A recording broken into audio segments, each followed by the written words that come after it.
Ukweli ni kwamba huwezi kuzungumzia uongozi wa mzee Jomo Kenyatta bila kumtaja Charles Mugane Njonjo, aliyekuwa mwanasheria mkuu chini ya uongozi na serikali ya kwanza ya hayati Jomo Kenyatta. Leo katika kipindi chetu cha The Drums of History, tunaangazia historia yake Charles Mugane Njonjo. Charles Njonjo alizaliwa tarehe 23 Januari mwaka 1920, January 23rd, year 1920. Akiwa mwanawe wa kwanza Chief Josiah Njonjo katika serikali ya ukoloni. Inaaminika babake Charles Njonjo alikuwa kati ya machifu wa kwanza kumlaki mkoloni katika nchi ya Kenya, akiwa paramount chief wa kwanza kuwa collaborator na mkoloni kutokea kule Uingereza. Hivyo familia yao Njonjo ilitajwa kama usaliti baina ya jamii ya Wakikuyu kwa sababu ya kumlaki mzungu katika ardhi ya Kenya. Mwaka 1939, wakati huu Njonjo akiwa kijana wa miaka 19, ndipo alipata kujiunga na shule ya masomo ya ngazi ya juu katika chuo cha King's College Bundo, kikiwa ni chuo kilichokuwa maarufu sana Afrika Mashariki, maana wengi waliokuwa katika chuo hiki walikuwa na asilia ya kizungu. Hivyo ilikuwa ni jambo la maana sana kwa Charles Njonjo pamoja na nduguye kukubaliwa kusomea katika chuo hiki. Baada ya wao kukamilisha masomo yao katika shule ya upili ya Alliance High School, baadaye Njonjo alipata nafasi ya kujiunga na chuo cha Fort Harare University kilichopo kule katika Afrika Kusini, ndipo kukamilisha masomo yake ya chuo kikuu. Alipata kuhitimu na shahada yake ya masomo yake ya chuo kikuu katika lugha ya Kiingereza na wanasheria mwaka 1946, 1946. Ila azimio lake kubwa lilikuwa kuhitimu katika ngazi ya juu na kutajwa kama wakili katika nchi ya Kenya, jambo ambalo lilikuwa kinyume kabisa na sheria za serikali ya ukoloni. Ila baadaye mwaka 1947, mwaka 1947, Njonjo alipokea ufadhili na nafasi ya kwenda kusomea sheria kule nchini Uingereza. Alijituma kung'ang'ana na kupambania ndoto yake Njonjo, ndipo kuweza kutajwa kama mwanasheria nchini Kenya.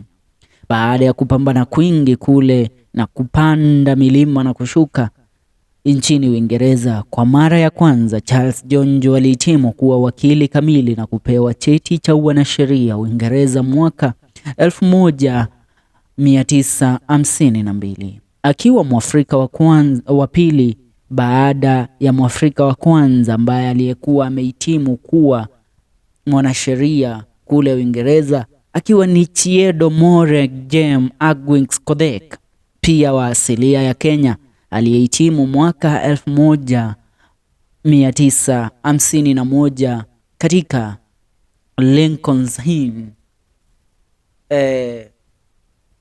tunaitaja advocate law, kitu kama hicho kwa lugha ya King'enge. Mimi sikielewi King'enge sana. Alihudumu kama mwanasheria Charles Njonjo katika jiji kuu la London, Uingereza kwa kipindi cha miaka miwili mpaka aliporejea nchini Kenya mwaka 1954.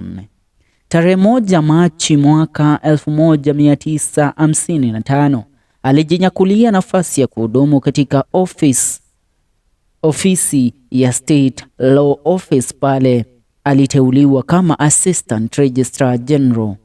Charles Njonjo safari yake ya kuweza kufanya kazi kama mwanasheria nchini Kenya ikang'oa nanga.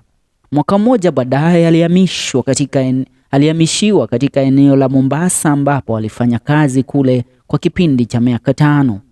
Mwaka 1963, 1963, ukiwa ndo mwaka wa uhuru wa Jamhuri ya Kenya, baada ya Kenya kujinyakulia uhuru kutoka kwa mikono ya ukoloni, Charles Mugane Njonjo aliteuliwa kama mwanasheria mkuu wa kwanza mwenye asilia ya Kiafrika, akimridi Eric Newton Griffith Jones chini ya uongozi wa Rais Mzee Jomo Kenyatta. Kulingana na taarifa tofauti, Njonjo alitajwa kama mwandani wa karibu sana wa mzee Kenyatta na pia msiri wake Rais Kenyatta. Kenyatta na Njonjo waliungana kwa pamoja na kutengeneza kikosi cha wanasiasa kutokea katika eneo la Mlima Kenya kilichotambulikana kama The Kiambu Mafia. Njonjo akiwa ndiye kiongozi wa kundi hili. Njonjo waliungana na Kenyatta katika kuziba majaribio yote yaliyotokana na kabila au jamii zingine au watu wengine waliokuwa wanakwenda mkabala na uongozi wa Kenyatta katika kujaribu kugeuza serikali.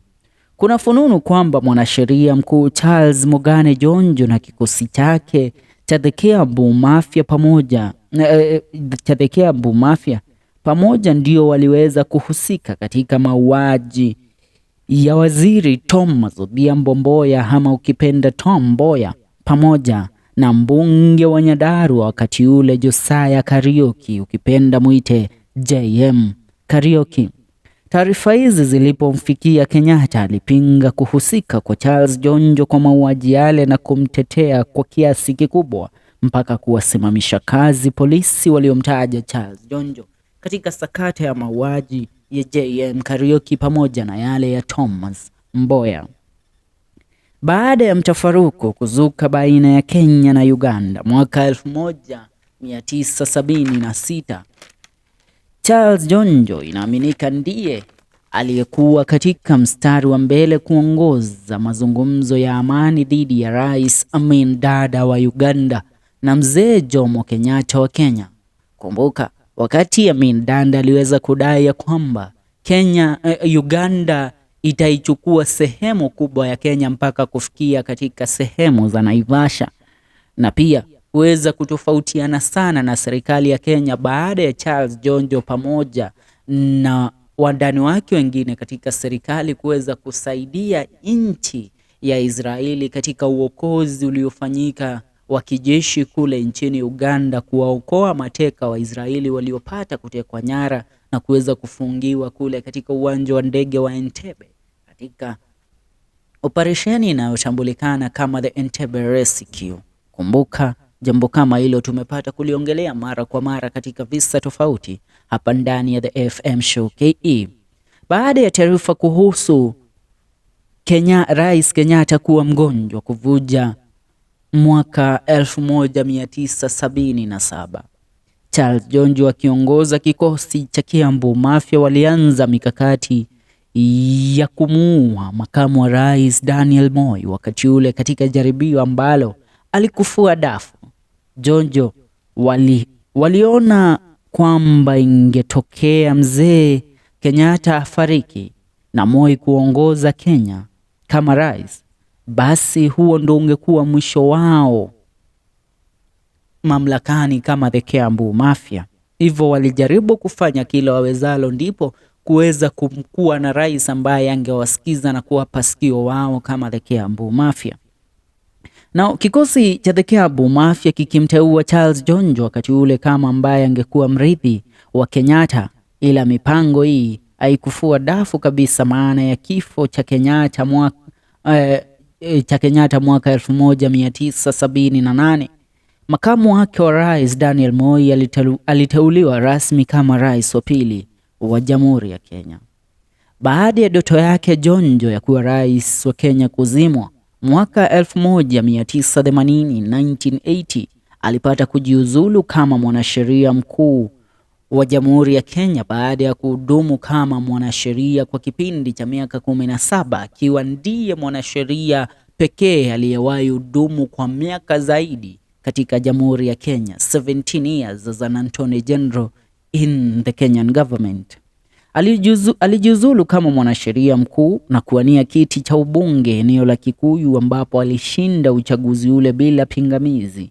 Baada ya kushinda uchaguzi ule, Moi alimteua Njonjo kama waziri wa Home and Constitutional Affairs katika serikali yake.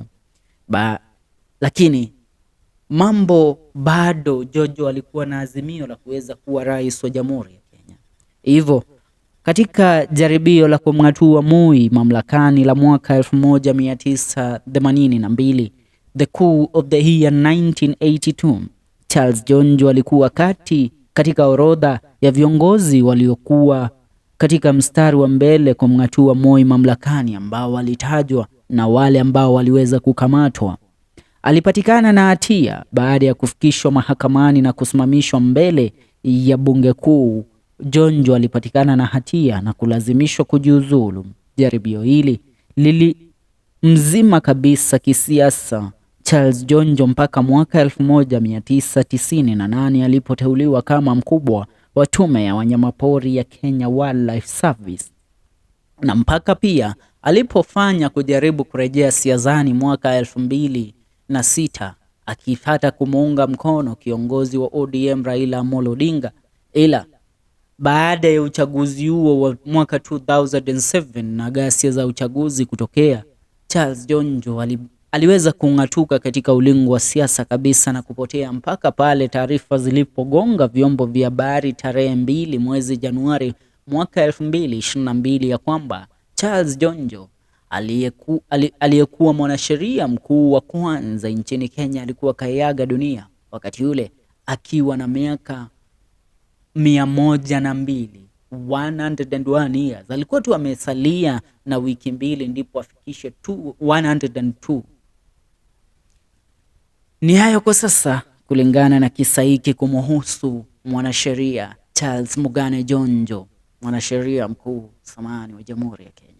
Mimi ni FK Mwenda. Usisahau hii ni The Drums of History, mahali ambapo tunakuletea historia za wanasiasa tofauti na malejendari tofauti katika ulingo wa siasa na pia katika entertainment scene yetu hapa nchini Kenya.